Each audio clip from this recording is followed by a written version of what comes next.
আসসালামু আলাইকুম। কেমন আছো সবাই?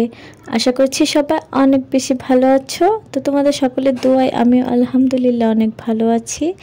তো এখানে দেখতে পাচ্ছ ঢেঁড়স কেটে নিয়েছি। ঢেঁড়স দিয়ে ভর্তা করা হবে। আমার ঢেঁড়স ভর্তা অনেক বেশি ভালো লাগে। এখানে শুকনো মরিচ নিয়েছি অনেকগুলা, অনেক ঝাল ঝাল করে ভর্তা বানাবো। আর এটা কিন্তু রাতের বেলা, দেখা গেছে দুপুরে আজকে কম রান্না বান্না হয়েছিল, যার কারণে রাতে শেষ হয়ে গেছে। এখন রাতে আবার রান্না করতে হবে। তো এখানে দেখতে পাচ্ছ যে ললিতা আলু, এই ললিতা আলুর অনেক মজা। দেখা যায় যে বড় আলুগুলো থেকে এভাবে ললিতা আলু যদি ছিলকা সহকারে ভাজি করা হয়, এটা অনেক বেশি মজা হয়, একদম টান টানা ভাজি হয়। আর আমি জানি এটা অনেকেই অনেক পছন্দ করে। আর যারা এখনও ট্রাই করে নাই তারাও ট্রাই করে দেখতে পারে। ছিলকা সহ ভাজিটা কিন্তু অনেক বেশি মজা।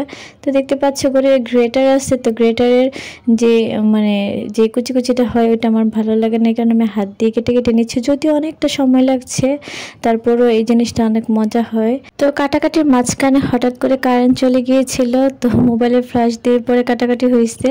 তো এখানে আমি সবগুলো ধুয়ে নিচ্ছি, একসাথে পেঁয়াজও কেটে নিয়েছি। পেঁয়াজ আর আলাদা করে কাটার কিছু নাই, যেহেতু এটা ভাজি হবে। তো ভালোভাবে ধুয়ে এখন পানি ঝরিয়ে নিচ্ছি, তারপরে রান্না বান্নাটা বসিয়ে দিব। তো এইখানে আমার ভাজাভাজির কড়াইটা বসিয়ে দিলাম। আমি যে কোনো ভাজাভাজি এই কড়াইটাতে করি, এটাতে আমার কমফোর্টেবল লাগে। অনেকে বলে যে এই কড়াইতে নাকি লেগে যায়, কিন্তু এই কড়াইগুলো যদি ভালো করে গরম করা হয় তাহলে কিন্তু এগুলো আর লাগে না।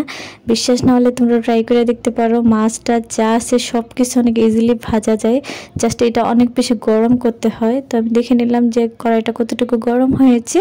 তো এখন আমি সয়াবিন তেল দিয়ে দিচ্ছি। তেলটা একটু গরম হলে তারপরে আলুগুলো দিয়ে দিব।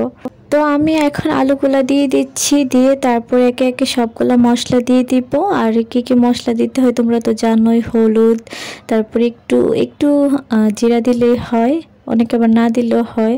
আর কাঁচামরিচ দিব অনেকগুলা, কাঁচামরিচের ঝাল হবে আলাদা করে, আর ঝাল দিব না, যদিও দিই একটু হালকা করে দিব।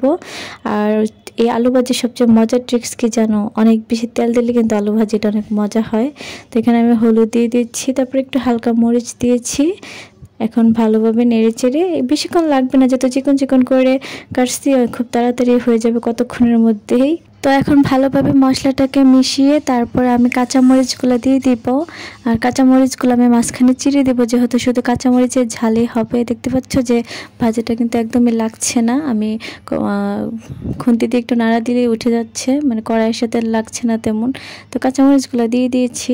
তো ভাজিটা হয়ে গেলে তারপর আমি ঢেঁড়সগুলো একটু টেলে নেব।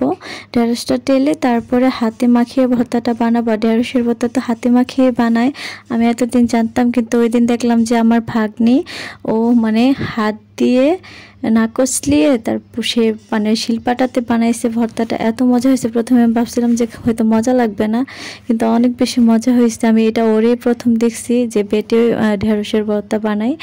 তো এই জিনিসটা তোমরা বাসায় ট্রাই করে দেখতে পারো, আর চাইলে তোমাদের সাথে রেসিপিটাও শেয়ার করতে পারি। তো ভাজিটা কিন্তু প্রায় শেষ, দেখতেই পারলে তোমরা যে কি ঝরঝরা হয়েছে। তো লবণ চেক করে দেখলাম যে লবণটা একটু কম হয়েছে, তো হালকা একটু লবণ দিয়ে দিয়েছি। এখন লবণটাকে ভালো করে মিশিয়ে তারপর ভাজিটা তুলে ফেলবো। দেখছো কত সুন্দর ঝরঝরা ভাজি।